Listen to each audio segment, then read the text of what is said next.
All right, we're stopping to check on the analog material during the cooling process. Here's a look at the mafic material with its lower proportion of silicate tetrahedra, the intermediate with an intermediate quantity of silicate tetrahedra, possibly 60 to 62%.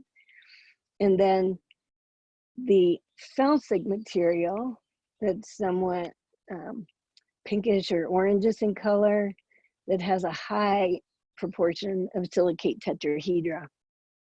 So that's a look at the intermediate step, and we'll return to check on these materials after they cool further.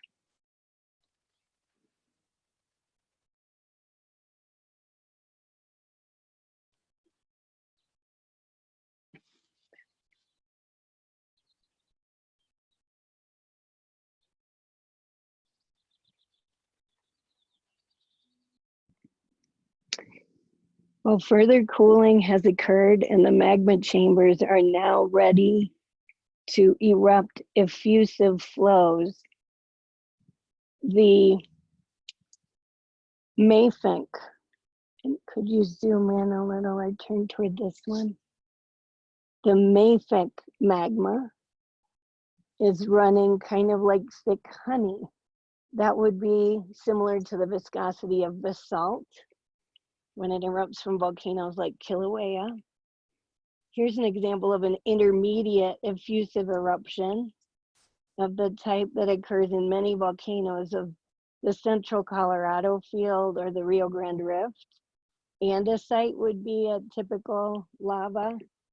Notice this, the first one has gone flat with the plate and the second is slightly mounded up with a lobate texture to the edge of the flows. And finally, the most silica-rich magma, the rhyolite effusive eruption, extremely viscous, very difficult to separate. And this effusive deposit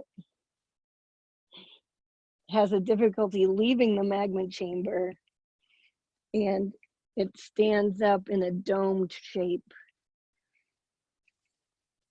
much higher than the erupted products of the first two flows.